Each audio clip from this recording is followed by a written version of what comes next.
Agent Observability has been a game changer for Monte Carlo. I'm going to share a little of the capability here, as well as tell a story of how it helped Monte Carlo catch a reliability issue with our own agent. You can see here we have our monitoring agent, which suggests data quality rules based on lineage, profile of the data, as well as the documentation surrounding the field.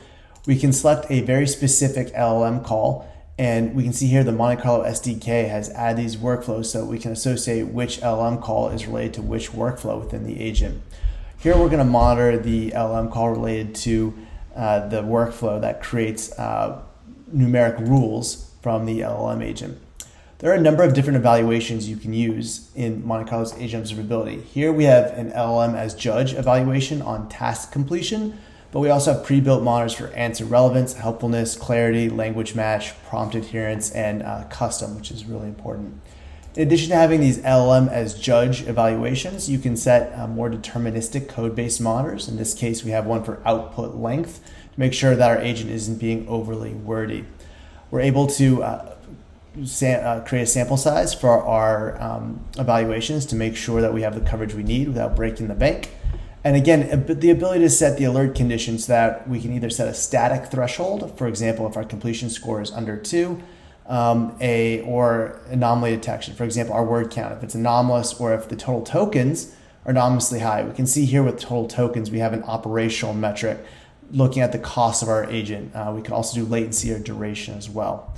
Once we set these types of monitors on our monitoring agent, one of the really interesting things that came back was that we had an anomaly here where the median of our completion score was anonymous. Looking at some of these sample spans and doing some additional investigation revealed something very interesting that we would not have found otherwise. Essentially, what we found was that instead of creating a single field, multi-field rule, for example, field X should always be greater than field Y, it was creating single field conditions. For example, this field should never be null. We can see the explanation in black and white right here. And in this case, we also had an issue where the task was not completed because there was no output based on the description. So if we look at our output here, we can see ensure the timestamp is within a reasonable future range. This was a single field rule, not the multi-field rule that we were expecting. In this case, we have an output where we can see that our rules list is empty and that there was no list of rules provided, and therefore it scored low.